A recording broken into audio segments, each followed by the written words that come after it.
Baiklah, Bismillahirrahmanirrahim. Assalamualaikum warahmatullahi wabarakatuh. Sebelumnya, di sini saya ingin memperkenalkan diri terlebih dahulu dengan nama saya yaitu Muhammad Rasendra Bramantio dengan NPM 2351011030 dan di sini saya ingin menyampaikan hasil diskusi saya terkait project based learning untuk proposal penelitian saya dengan judul Strategi Pemberdayaan MSDM secara optimal dalam upaya untuk menciptakan potensi human capital di UKM kampus. Dan sebelum saya menyampaikan hasil diskusi saya, di sini saya ingin mengucapkan terima kasih dan juga yang terhormat kepada Ibu Dr. Dorothy R.P. Panjaitan, SMSI, dan juga Ibu Laila Sofa, SMSF, selaku dosen pengampu dari mata kuliah metode penelitian saya. Baiklah, di sini saya langsung saja untuk memaparkan ikhtisarnya. Baik, jadi judul untuk penelitian saya ini yaitu strategi pemberdayaan SDM secara optimal dalam upaya untuk menciptakan potensi human capital di UKM kampus. Baiklah, jadi untuk ikhtisar penelitian saya ini terdiri dari beberapa subbab. Yang pertama ada latar belakang, rumusan masalah, tujuan penelitian, landasan teori, review literatur, zona pendukung, praktik, dan yang terakhir yaitu alat analisisnya. Baiklah, di sini saya akan menyampaikan bagian latar belakang untuk penelitian saya, di mana UKM atau Unit Kegiatan Mahasiswa merupakan wadah penting dalam pengembangan potensi, keterampilan, dan juga karakter mahasiswa di lingkungan kampus. Namun, optimalisasi SDM di UKM seringkali belum terkelola secara strategis sehingga potensi anggota belum berkembang secara maksimal yang pada akhirnya berdampak pada rendahnya kontribusi UKM terhadap citra institusi. Dikarenakan pemberdayaan SDM yang tepat dapat menciptakan human capital yang kuat, yakni individu yang kompeten yang memiliki kompetensi, kepemimpinan dan juga kontribusi yang nyata bagi organisasi. Penguatan human capital di UKM tidak hanya mendorong kinerja internal bagi UKM saja, tetapi juga mampu meningkatkan reputasi UKM dan kampus secara keseluruhan. Jadi, eh, jadi harapannya melalui penelitian ini diharapkan dapat dirumuskan strategi pemberdayaan SDM yang optimal guna menciptakan dan mengembangkan potensi human capital di UKM kampus sehingga keberadaan UKM menjadi lebih produktif, sustainable, dan juga berdampak luas. Baiklah, di rumusan masalah penelitian ini nantinya akan membahas ada 3 rumusan masalah. Jadi rumusan masalah yang pertama yaitu tentang bagaimana kondisi pemberdayaan SDM di UKM kampus saat ini. Lalu untuk rumusan masalah kedua nanti akan membahas tentang apa saja faktor yang dapat mendukung dan juga menghambat optimalisasi potensi SDM di UKM kampus. Lalu yang rumusan masalah ketiga nantinya akan membahas tentang apa strategi pemberdayaan seperti apa yang efektif untuk mengembangkan human capital di kampus. Baiklah, untuk di bagian ini membahas tentang tujuan dan juga kegunaan dari penelitian saya ini. Dari yang pertama kita mulai saja dulu dari tujuan dari penelitian ini. Jadi tujuan dari penelitian ini ada beberapa. Yang pertama yaitu untuk menganalisis kondisi dan juga praktik PSDM di UKM kampus saat ini. Lalu yang kedua, mengidentifikasi faktor-faktor yang mendukung dan juga yang menghambat untuk optimalisasi potensi SDM yang ada di kampus. Lalu yang ketiga untuk merumuskan strategi PSDM yang efektif dalam menciptakan dan juga mengembangkan potensi human capital di UKM kampus. Lalu yang keempat untuk menjelaskan kontribusi human capital terhadap peningkatan citra dan juga reputasi UKM maupun kampus secara keseluruhan. Lalu untuk kegunaannya sendiri dibagi dua. Yang pertama ada teoritis dan juga praktis. Untuk kegunaan secara teoritis, eh, nantinya penelitian ini akan berguna untuk untuk dapat memperkaya kajian ilmu ilmu manajemen sumber daya manusia, khususnya dalam konteks pengembangan human capital di lingkungan organisasi kemahasiswaan. Lalu untuk yang secara praktis nantinya ini dapat berguna sebagai acuan bagi pengurus UKM dan pihak kampus dalam merancang strategi PSDM yang lebih efektif, produktif, dan juga sustainable guna mendukung kinerja organisasi serta meningkatkan kontribusinya terhadap institusi perguruan tinggi. Baiklah, di bagian ini membahas tentang landasan teori untuk penelitian saya ini. Dan jadi untuk landasan teorinya itu ada tiga.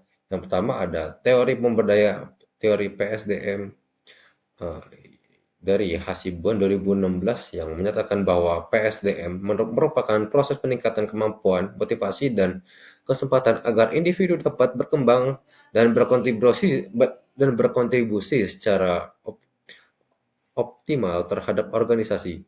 Lalu yang kedua dari Thomas dan Feldhaus tahun 1990 yang menjelaskan bahwa pemberdayaan melibatkan 4 dimensi utama. Jadi yang pertama ada meaning atau makna, dua ada kompetensi, lalu yang ketiga ada impact atau pengaruh, lalu yang keempat ada self determination atau pilihan. Lalu landasan teori yang kedua yaitu teori human capital. Yang pertama itu dari Becker tahun 93 yang menyatakan bahwa human capital adalah pengetahuan, keterampilan, dan kompetensi yang dimiliki oleh individu dan berkontribusi pada produktivitas organisasi.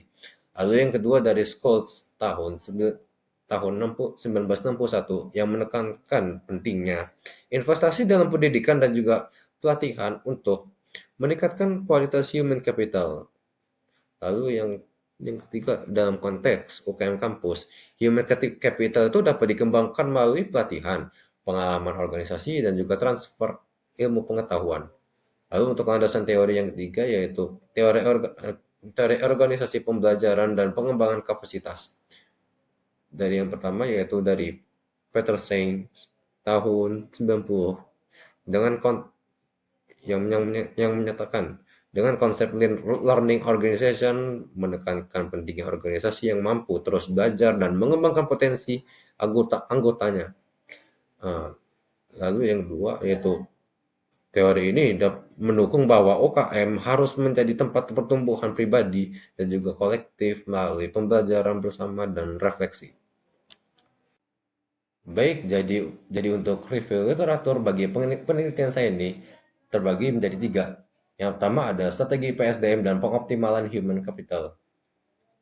Jadi dari Mia Andriani, mahasiswa dan kawan-kawan di tahun 2021 menganalisis PSDM dan potensi human capital di perusahaan media yaitu PT Pikiran Rakyat. Jadi melalui pendekatan kualitatif, mereka menemukan bahwa perlunya kesadaran konsep human capital dalam manajemen perusahaan agar agar agar implementasi pemberdayaannya itu lebih efektif. Lalu untuk review literatur yang kedua yaitu Human Capital dan Kinerja UKM. Jadi dari penelitian oleh Ramawati ini menunjukkan bahwa peningkatan human capital melalui pengetahuan dan pengalaman itu berpengaruh secara signifikan dalam praktik akuntansi manajemen dan kinerja UKM. Yang dimana di masa pandemi human capital itu mendorong inovasi bagi operasional. Lalu untuk review itu aturan yang ketiga yaitu organizational empowerment and knowledge management di konteks pendidikan. Jadi studi di universitas di Afrika Selatan di tahun 2023 itu menunjukkan bahwa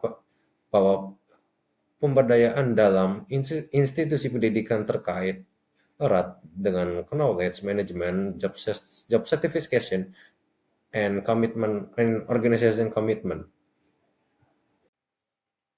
Untuk jurnal pendukungnya itu ada jurnal yang berjudul Strategi PSDM dalam upaya mengoptimalkan potensi human capital pada PT Putrajaya Nanas dengan penulisnya yaitu Cindy Febrianti dan Nur Aziz Muslim. Untuk jurnalnya sendiri merupakan jurnal manajemen dan bisnis equilibrium dengan volume nomor dan tahun volume 8 nomor 1 dan tahun yang 2022.